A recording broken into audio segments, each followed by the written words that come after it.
দর্শক, আমি এই মুহূর্তে রয়েছি রাজধানীর বিশ্বরোড, পুরীর বিশ্বরোড এলাকায়, এবং এখানে যেই তেলের পাম্পটি রয়েছে সেই পাম্পের সামনে আপনারা দেখছেন যে গাড়ির যে দীর্ঘ লাইন, তেল সংকটের কারণে যে তেল নেওয়ার জন্য প্রতিদিনের যে প্রতিযোগিতা, সেই প্রতিযোগিতাও কিন্তু আজও কিন্তু অব্যাহত রয়েছে। এবং আমরা এই পাম্পের ভিতরে যারা তেল নেওয়ার জন্য আসছেন, বিভিন্ন যারা বাইকার রয়েছে বা বিভিন্ন গাড়ির যারা মালিক বা ড্রাইভার রয়েছে, তাদের সাথে কথা বলে আসলে সার্বিক পরিস্থিতি নিয়ে আমরা আপনাদেরকে দেখানোর চেষ্টা করব। এবং আপনারা জানেন যে যেই মধ্যপ্রাচ্য যে যুদ্ধ, সেই যুদ্ধের কারণে হরমুজ প্রণালীর যে জটিলতা, সেই জটিলতায় যেই জ্বালানি সংকট তৈরি হয়েছে বিশ্বব্যাপী, তার প্রভাব কিন্তু বাংলাদেশে এসে কিন্তু পড়েছে। এবং এই প্রভাবের কারণে গত একটি মাস আমরা দেখছি যে ঢাকার যেই বিভিন্ন পাম্পগুলো রয়েছে, সেই পাম্পগুলোতে যে তেলের সংকট, সেই সংকটের কারণে যেই মানুষের মধ্যে যেই ভোগান্তির যে একটি চিত্র, সেই চিত্রটি কিন্তু বিভিন্ন গণমাধ্যমে কিন্তু ফুটে উঠেছে। এবং আমরা এই রাজধানীর যেই জায়গাটিতে রয়েছি, আপনারা দেখছেন যে এটি তেলের পাম্পে আমরা রয়েছি।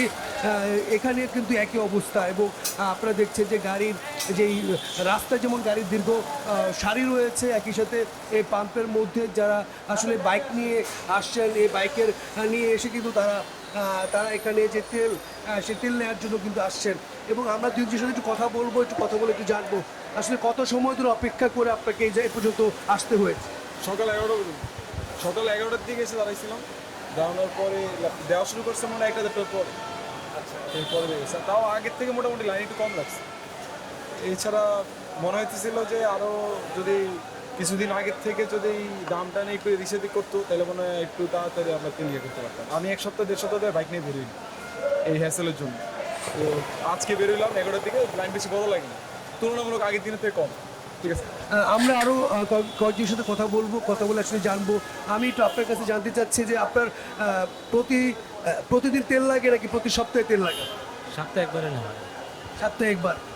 আপনি আর কোন পাম্প থেকে তেল নিচ্ছেন? আমি এখান থেকেই নিই সবসময়। এখান থেকেই নেন। হ্যাঁ, আপনার কাছে কি মনে হচ্ছে যে এই জিনিসটাকে আরো সহজ করা যায় কিভাবে? যে তেলের যেই ভোগান্তিটা আপনারা পাচ্ছেন, এটা তো অবশ্যই বৈশ্বিক একটি সমস্যার কারণে হয়েছে। তো আপনারা কি মনে করছেন যে এটার কি করণীয়, কি করলে সরকার যে এই তেলের যেই সুশৃঙ্খলভাবে আপনার তেলটা পাবেন বা নিতে পারবে? এখন এটা তো আসলে সরকার জানে, মানে এটা তো আর আমি বলতে পারবো না। তো আমার মনে হয় যে ভোগান্তিটা প্রচুর কষ্ট হয় এই রৌদ্রের ভিতর। আপনার 11টা বাজে সিরিয়াল ধরে, আজকে তো একটু আগে তেল দিয়েছে সেই জন্য আগে পাইছি। আর নয়তো আপনার 11টা বাজে সিরিয়াল দিয়ে রাখলে আপনার তেল পাইতে 7টা 8টা 9টা বেজে যায়। হ্যাঁ, আজকে আর্লি দিছে তো সেই জন্য। দর্শক, আপনারা শুনছেন যে আসলে এখানে যারা তেল নেওয়ার জন্য আসছেন, বেশিরভাগই কিন্তু খুব ভোরে, অর্থাৎ সেই কাঠ ঢাকা ভোরে এসে কিন্তু এখানে উপস্থিত হয়ে কিন্তু তারা তেলের জন্য কিন্তু এসে দাঁড়িয়েছেন। এবং আমরা আরও দু একজনের সাথে কথা বলে আসলে জানবো যে এখানে তেল নিয়ে তারা যে আসছেন। এখানে একটি প্রশ্ন আমাদের রয়ে যায়, যদি এই তেলের সংকট যদি আরও দীর্ঘায়িত হয়, তাহলে সেই ক্ষেত্রে আপনার এই যাতায়াতের ব্যবস্থা কি হবে? এখন কি বলবো, বর্তমান যে পরিস্থিতি, আরও যদি সংকট সৃষ্টি হয় তাহলে সব কিছু ছাইরা দিয়া গ্রামে চলে যেতে হবে, খেতের কাজ চাষ করতে হবে, ধানের চাষ করবো আর কি করব। এটা তো বৈশ্বিক সংকট। এটার জন্য তো সরকারকে আপনারা কোন দৃষ্টিকোণ থেকে সরকারের এই ব্যবস্থাপনাকে দেখবেন আপনারা? এখন আসলে ব্যবস্থাপনা কি, তেল যদি না পায় ওনারা কি করবে বলেন? ওনাদের তো কিছু করার নাই। ঠিক আছে, আমরা আপনাকে যেটি বলছিলাম যে যে তেল সংকট চলছে সারা দেশে, যেটি আসলে শুধু বাংলাদেশে না, আন্তর্জাতিক পর্যায়েও কিন্তু এই তেলের এই সার্বিক অবস্থা বা যে সংকটের পরিস্থিতি, সেটি কিন্তু আমরা কিন্তু দেখতে পাই। এবং আমরা আরও দু একজনের সাথে কথা বলে জানবো। আচ্ছা, তেলের রসিদ কি পান আপনারা? জি না, পাই, এখনো পাইনি। মানে আপনাদেরকে রসিদ দেওয়া হয়? না, এখনো হয়নি। আপনার এই তেল সংকট হওয়ার পর থেকে তো আপনি তেল নিচ্ছেন, আপনি সব পাম্পগুলোতে আসলে কি ব্যবস্থাপনা নিয়ে আপনার চোখে পড়ছে কি কি?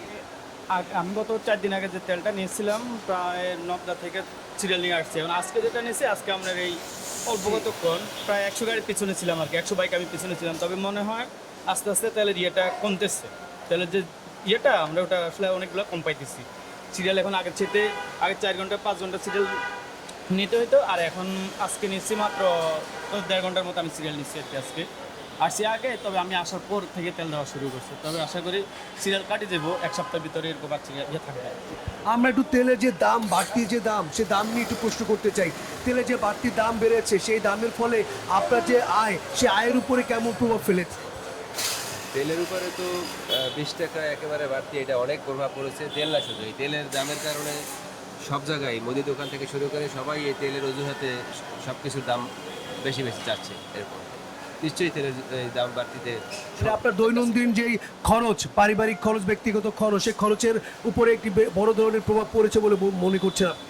হ্যাঁ, বড় ধরনের বলতে কিছুটা হলেও তো প্রভাব পড়ছে অবশ্যই, কারণ তেলের উপরে তো সব কিছু নির্ভর করে। সব ক্ষেত্রেই তেলের জন্য প্রত্যেকটা সেক্টরই মানে তেলের দাম বাড়লে এটার প্রভাব পড়ে, পারিবারিক জীবনে এটা পড়ে প্রত্যেকটা মানুষের।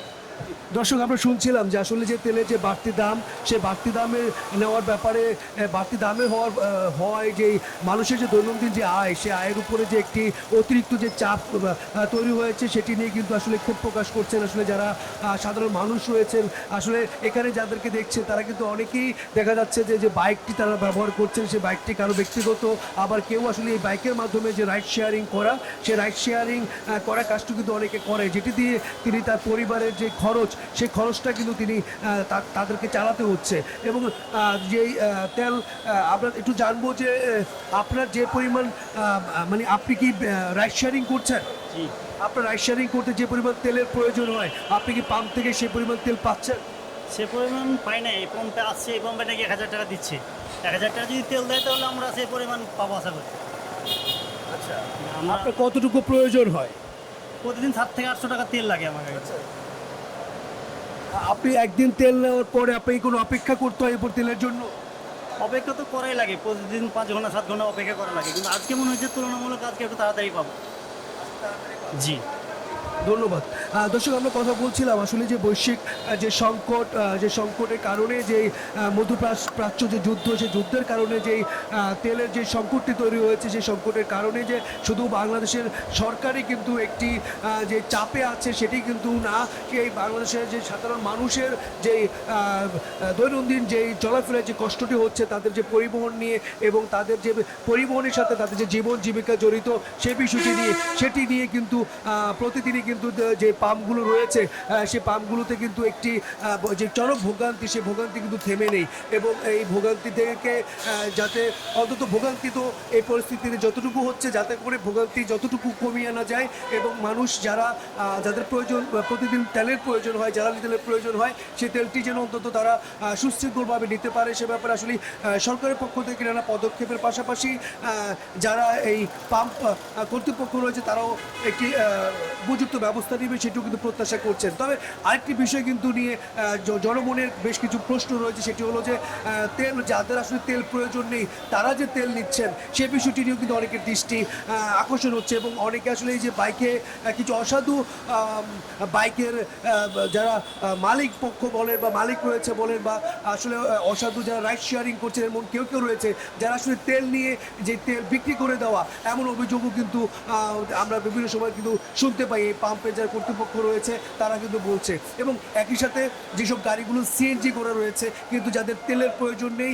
তারাও কিন্তু তাদের তেল নিয়ে যাচ্ছে, এবং তেল নিয়ে আসলে তারা কী করছেন, এটিও কিন্তু প্রশ্ন থেকে যাচ্ছে। এবং এটি নিয়েও কিন্তু যারা পাম্পের কর্তৃপক্ষ রয়েছে তারা কিন্তু অভিযোগ করছেন। তো এই বিষয়টি তারা বলছেন, যারা সংশ্লিষ্ট রয়েছেন, সরকার এবং প্রশাসন, তারা এই বিষয়টি দেখবেন যে যাদের তেল প্রয়োজন নেই তারা কেন তেল নিচ্ছেন, এই বিষয়টি খতিয়ে দেখার বিষয়।